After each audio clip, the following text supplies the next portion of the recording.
Hi, welcome back to my YouTube channel. Yes, ತಮ್ಮನೇಲಿ ನೋಡಿರ್ತೀರ ಈಗ ಆಲ್ರೆಡಿ ಏನು ವಿಷಯ ಅನ್ನೋದು ಗೊತ್ತಿರುತ್ತೆ. ಇವತ್ತು ನನಗೆ ರಾಜಶ್ರೀ ಅವರು ರಾಜಶ್ರೀ ಸಾರಿ ಬರೀ ಇಂಥದೆಯಾ. ಇವತ್ತು ನನಗೆ ಮೆಹಂದಿ ಆಗ್ತಿರೋದು ರಾಜಶ್ರೀ ಅವರು. ಸೊ ಇವರ ವರ್ಕ್ ನಾನು ಇನ್ಸ್ಟಾಗ್ರಾಮಲ್ಲಿ ನೋಡಿ ಇವ್ರನ್ನ ಕಾಂಟ್ಯಾಕ್ಟ್ ಮಾಡಿದ್ದೀನಿ, ನೀವೇ ನನಗೆ ಮೆಹಂದಿ ಹಾಕಬೇಕು ಅಂತ. ಸೊ ಅವ್ರು ಒಪ್ಕೊಂಡು ಬಂದಿದ್ದಾರೆ. ಈಗ ನಾವು ಯಾವ ಡಿಸೈನ್ನ ಸೆಲೆಕ್ಟ್ ಮಾಡ್ತೀವಿ ಆ್ಯಂಡ್ ಅವ್ರು ನನಗೆ ಎಷ್ಟು ಪಟ ಪಟ ಪಟ ಅಂತ ಮೆಹಂದಿ ಹಾಕ್ತಾರೆ ಅನ್ನೋದನ್ನ ನೋಡಿ.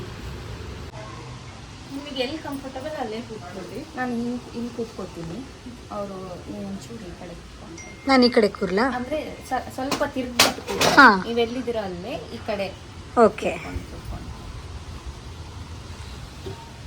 ಮೆಹಂದಿ ಹಾಕಿಸ್ಕೊಳ್ಬೇಕಾದ್ರೆ ಸಿಕ್ಕಾಪಟ್ಟೆ ಮಳೆ. ಪ್ರೀವಿಯಸ್ ಕ್ಲಿಪ್ ಅಲ್ಲೆಲ್ಲ ಅದೇ ನಾಯ್ಸ್ ಕ್ಯಾಚಿ ಆಗಿರೋದು. ಅಂಡ್ ಪಾಪ ರಾಜಶ್ರೀ ಅವರು ಮಳೆಲೇನೆ ಕ್ಯಾಬ್ ಮಾಡ್ಕೊಂಡು ಮೆಹಂದಿ ಹಾಕೋದಕ್ಕೋಸ್ಕರ ಬಂದ್ರು. Thank you Rajashree. And before mehendi ನನ್ಗೆ ಒಂದು ಪ್ರಮೋಷನ್ಗೆ ಪ್ರಾಡಕ್ಟ್ ಬಂದಿತ್ತು. ಸೊ ಆ ವಿಡಿಯೋಗೂ ರಾಜಶ್ರೀ ಅವ್ರು ಬಂದು ಹೆಲ್ಪ್ ಮಾಡಿದ್ರು. Thank you. ಅಂಡ್ ನಾನ್ ಇವತ್ತು ಮೆಹಂದಿ ಹಾಕಿಸ್ಕೊತಾ ಇರೋದು ಐರಾ ಡಿಸೈನರ್ ಸ್ಟುಡಿಯೋದಲ್ಲಿ. ನನ್ನ ಸುಮಾರು ವ್ಲಾಗ್ ಅಲ್ಲಿ ನೋಡಿರ್ತೀರಾ, ನಾನು ಮೋಸ್ಟ್ ಆಫ್ ದ ಟೈಮ್ ಇಲ್ಲೇ ಏನೇ ಒಂದು ಸರ್ವಿಸ್ ಇದ್ರು ತಗೋತಾ ಇರ್ತೀನಿ. ಅಂಡ್ ಎಸ್, ಅದಕ್ಕೆ ನಾನು ಥ್ಯಾಂಕ್ ಯು ಹೇಳ್ಬೇಕು ವಿಸ್ಮಯಾಗೆ. ಬಿಕಾಸ್ ಅವ್ರು ನನಗೆ ಪರಿಚಯ ಆಗಿದ್ದು ಒಂದೊಳ್ಳೆ ಬಾಂಡಿಂಗ್ ಅಲ್ಲಿ ಫ್ರೆಂಡ್ ಆಗಿ ತುಂಬಾನೇ ಹೆಲ್ಪ್ ಮಾಡ್ತಿದ್ದಾರೆ. ಅಂಡ್ ನಾನು ಅವ್ರ ಫ್ರೆಂಡ್ ಆಗಿ ನನಗೆ ಸಿಕ್ಕಾಪಟ್ಟೆ ಖುಷಿ ಆಗ್ತಿದೆ. ಬಿಕಾಸ್ ನನ್ನ ಫ್ರೆಂಡ್ ಸ್ಟುಡಿಯೋ ಇಷ್ಟು ಚೆನ್ನಾಗಿ ಬೆಳೀತಿದೆ ಅಂತ.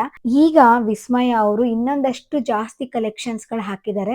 ಜುವೆಲ್ರಿ ಸೆಟ್ಸ್ ಆಗಿರ್ಬೋದು, ಗೌನ್ಸ್, ಮಾಡರ್ನ್ ಡ್ರೆಸ್ಸಸ್, ಆಮೇಲೆ ಬ್ರೈಡ್ ಡ್ರೆಸ್ಸಸ್ ಗಳೆಲ್ಲಾನು ಅವ್ರ ಹತ್ರ ಅವೈಲಬಲ್ ಇದೆ. ಹಾಗೆ ಸ್ಯಾರೀಸ್ ಕೂಡ ಅವರು ಸೇಲ್ ಮಾಡ್ತಾರೆ. ಹಾಗೆ ಬ್ಲೌಸ್ ವರ್ಕ್, ಮಿಷಿನ್ ವರ್ಕ್ ಇದೆ, ಹ್ಯಾಂಡ್ ವರ್ಕ್ ಇದೆ, ಬ್ಲೌಸ್ ಸ್ಟಿಚಸ್ ಕೂಡ ಆಗತ್ತೆ.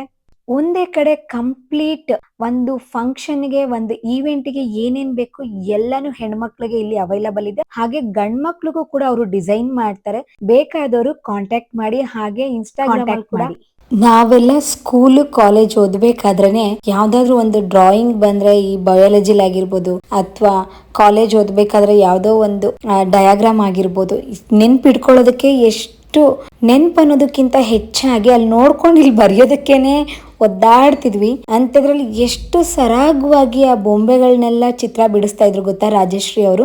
ಅಂಡ್ ರಾಜಶ್ರೀ ಅವರು ತುಂಬಾನೇ ಸಾಫ್ಟ್, ತುಂಬಾ ಸ್ಮೂತ್ ಆಗಿ ಹ್ಯಾಂಡಲ್ ಮಾಡ್ತಾರೆ ನಮ್ಮ ಕೈಗಳನ್ನ ಮೆಹಂದಿ ಹಾಕ್ಬೇಕಾದ್ರೆ. ಸೊ ಕಾಂಟ್ಯಾಕ್ಟ್ ಮಾಡಿ. ಇವರ ಇನ್ಸ್ಟಾಗ್ರಾಮ್ ಐಡಿ ಕೂಡ ನಾನು ಮೆನ್ಷನ್ ಮಾಡ್ತೀನಿ.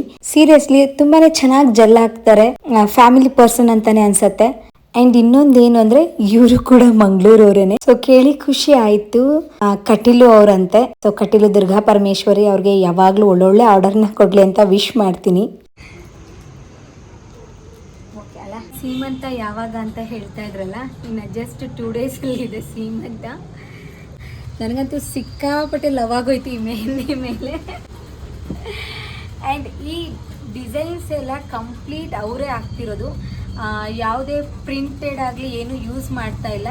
ಸೊ ನೀವೀಗ ನೋಡ್ತಿರ್ಬೋದು, ಕಂಪ್ಲೀಟ್ ಅವರೇ ಸ್ಕೆಚ್ನ ಮಾಡಿ ಹಾಕ್ತಿದ್ದಾರೆ. ಸೊ ಆ್ಯಂಡ್ ನಾನು ಯಾವ ಥರ ಪಿಕ್ಚರ್ನ ತೋರಿಸಿದ್ದೆ ಎಕ್ಸಾಕ್ಟಾಗಿ ಅದೇ ರೀತಿ ನನಗೆ ಮೆಹಂದಿ ಆಗ್ತಾ ಇದ್ದಾರೆ. ಸೊ ನನಗಂತೂ ಸಿಕ್ಕಾಪಟ್ಟೆ ಖುಷಿ ಆಗ್ತಿದೆ. Thank you so much Rajashree. And ಅವ್ರನ್ನ ನಾನು ಇನ್ಸ್ಟಾಗ್ರಾಮಲ್ಲಿ ಮೆನ್ಷನ್ ಮಾಡ್ತೀನಿ. ಸೊ ನಿಮ್ಗೂ ಇದೇ ರೀತಿ ಬ್ಯೂಟಿಫುಲ್ಲಾಗಿ ಮದುವೆ ಆಗಿರ್ಬೋದು ಅಥವಾ ಏನೇ ನಿಮ್ಮ ಪರ್ಸ್ನಲ್ ಈವೆಂಟ್ಗೆ ಮೆಹಂದಿ ಬೇಕು ಅಂದರೆ ರಾಜಶ್ರೀ ಅವ್ರನ್ನ ಕಾಂಟ್ಯಾಕ್ಟ್ ಮಾಡಿ. ರಿಸಲ್ಟ್ ಇಲ್ಲೇ ನೋಡ್ತಿದ್ದೀರಲ್ಲ.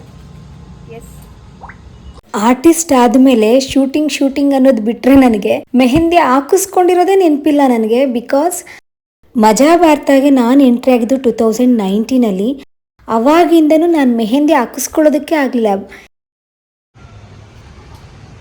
ಸಖತ್ ಪೇಷನ್ಸ್ ಬೇಕಲ್ಲ. ನಾವು ಕೂತ್ಕೊಳ್ಳೋರ್ಗಲ್ಲ, ಅಲ್ಲಿ ಹಾಕೋರ್ಗೆ ಅಪ್ಪ ಕೂತ್ಕೊಳ್ಳೋರ್ಗೂ ಬೇಕು. ಇಲ್ಲ ಅಂದರೆ ಕ್ಯಾರೆಕ್ಟರ್ಗೆ ಅದು ಹೊಡ್ತಾ ಬೀಳುತ್ತೆ.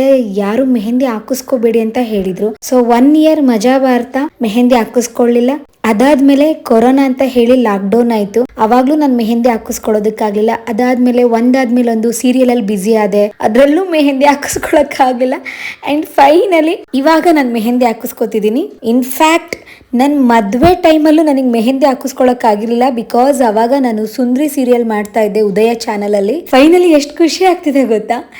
ಮೆಹಂದಿ ಅಂದ್ರೆ ಅದು ಹೆಣ್ಮಕ್ಳಿಗೆ ಏನೋ ಒಂಥರ ಎಮೋಷ್ನಲಿ ಕನೆಕ್ಟೆಡ್. ಏನಂತೀರಾ ಹೆಣ್ಮಕ್ಳ? ಮೆಹಂದಿ ಹಾಕಿಸ್ಕೊಳ್ಬೇಕಾದ್ರೆ ಚಿಕ್ಕ ವಯಸ್ಸಿನ ಮೆಮೊರೀಸ್ ಎಲ್ಲ ನೆನಪಾಗ್ತಾ ಇತ್ತು. ಪ್ರೋಸೆಸ್ ಎಷ್ಟಿದೆ. ಆಮೇಲೆ ಎಷ್ಟೋ ಜನ ಅನ್ಕೊಂಡಿರೋದು ಏನು ಅಂದರೆ ಸೀರಿಯಲ್ ಮಾಡೋರಿಗೆ ಕಾಸ್ಟ್ಯೂಮ್ ಅವರೇ ಕೊಡ್ತಾರೆ, ಹೌದು.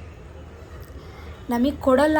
ಜಸ್ಟ್ ಹೀರೋಯಿನ್ಗಳಿಗೆ ಚಾನಲಿಂದ ಇಲ್ಲ ಪ್ರೊಡಕ್ಷನಿಂದ ಈ ಮದುವೆ ಸ್ಪೆಷಲ್ ಎಪಿಸೋಡು ನೀವೇ ತೊಗೊಂಡ್ಬರ್ಬೇಕಲ್ಲ ಆ ಥರ ಕೊಡ್ತಾರೆ. ಬಟ್ ನಮ್ಮ ಸಪೋರ್ಟಿಂಗ್ ಆರ್ಟಿಸ್ಟ್ಗಳಿಗೆ ಯಾರು ಸ್ಯಾರಿಗಳನ್ನ ಕೊಡಲ್ಲ, ಚಾನಲಿಂದ ಆಗಲಿ ಪ್ರೊಡಕ್ಷನಿಂದ ಆಗಲಿ. ಅದು ಈ ಥರ ಬೇಕು ಅಂದರೆ ಆ ಥರ ಬೇಕು. ಬಟ್ ಏನಂದರೆ ಸ್ಟ್ರಿಕ್ಟ್ ಆಗಿರೋ ಆರ್ಟಿಸ್ಟ್ಗಳು ಏನಾದರೂ ಏನು ಮಾತಾಡ್ಕೋತಾರೆ, ಸ್ವಲ್ಪ ಸೀರೆ ಹಾಳಾಯಿತು ಅಂದರೂ ನೀವು ಪೇ ಮಾಡಬೇಕಾಗತ್ತೆ. ನಾವು ತೊಗೊಂಬರ್ತೀವಿ ಕಾಸ್ಟ್ಲಿ, ಬಟ್ ಕಾಸ್ಟ್ಯೂಮ್ ಹಾಳಾಯಿತು ಅಂದರೆ ನೀವು ಪೇ ಮಾಡಿ, ಇಲ್ವಾ ನೀವು ಕೊಡಿ ಕಾಸ್ಟ್ಯೂಮು. ಹೀರೋಯಿನ್ಸಿಗೆ ಕೊಡ್ತಿರಲ್ಲ ಅದೇ ರೀತಿ ನಮಗೂ ಕಾಸ್ಟ್ಯೂಮ್ ಕೊಟ್ಬಿಡಿ ಅಂತ. ತುಂಬ ಸ್ಪೆಷಲ್ ಈ ವೈಟ್ ಸ್ಯಾರೀಸು, ಈ ದೇವದ ಕಾಸ್ಟ್ಯೂಮ್ ಈ ಥರ ಎಲ್ಲ ಸಪೋರ್ಟಿಂಗ್ ಅವ್ರಿಗಿತ್ತು ಅಂದರೆ ಪ್ರೊಡಕ್ಷನ್ನು ಚಾನಲ್ ಏನಾದರೂ ಕೊಡುತ್ತೆ. ಕಷ್ಟ ಇದೆ ಆರ್ಟಿಸ್ಟ್ ಲೈಫು, ಈಸಿ ಅಲ್ಲ. ಆಮೇಲೆ ಒಂದು ಆರ್ಟಿಸ್ಟ್ ರೆಕಗ್ನೈಸ್ ಆಗಿಬಿಟ್ರೆ ಎಷ್ಟು ಕಷ್ಟ ಇದೆ ಗೊತ್ತಾ. ಕಮೆಂಟ್ ಹಾಕ್ತಾರೆ ವಿತೌಟ್ ಮೇಕಪ್ ಓಡಾಡಿ ಅಂತ.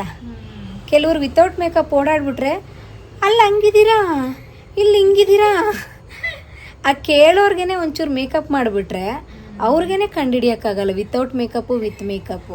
ಮೊನ್ನೆ ನಮ್ಮ ಸೀರೆದ ಹಾಕಿರೋದಕ್ಕೆ ನೀವು ನ್ಯಾಚುರಲ್ ಆಗಿದ್ರೆ ನೀವು ಹಿಂಗೆಲ್ಲ ರೆಡಿ ಆಗಬೇಡಿ. ಹೌದು, ಈ ಕ್ಯಾರೆಕ್ಟರ್ ಡಿಪೆಂಡ್ ಮಾಡಿದಾಗ ನಾನು ಏನು ಮಾಡ್ಲಪ್ಪ.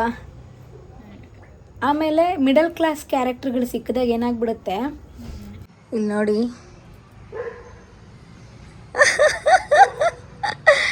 ಮಿಡಲ್ ಕ್ಲಾಸ್ ಕ್ಯಾರೆಕ್ಟರ್ಗಳು ಸಿಕ್ಕಿದಾಗ ಏನಾಗ್ಬಿಡುತ್ತೆ, ನಮ್ಗಳಿಗೆ ಯಾವ್ದಾದ್ರು ಮದುವೆ ಬಂಚು ಇಲ್ಲ ಅಂದರೆ ಏನು ಈ ಹಬ್ಬದ ಬಂಚ್ಗಳು ಇವೆಲ್ಲ ಬಂದಾಗ ಅಷ್ಟೇ ನಮಗೆ ರೆಡಿ ಆಗೋಕ್ಕೆ ಅವಕಾಶ ಮಾಡಿಕೊಡ್ತಾರೆ. ಬಾಕಿ ಟೈಮಲ್ಲಿ ಸ್ವಲ್ಪ ಚೆನ್ನಾಗಿರೋ ಬ್ಲೌಸ್ ಹಾಕಿದ್ರೂ ಬೇಡ ಕ್ಯಾರೆಕ್ಟ್ರಿಗೆ ಸೂಟ್ ಆಗಲ್ಲ ತೆಗೀರಿ ಅಂತಾರೆ. ಸೊ ಹಂಗಿರೋವಾಗ ಹೇಗಿದ್ರೂ ಕಷ್ಟನೇ ಆರ್ಟಿಸ್ಟ್ ಲೈಫು.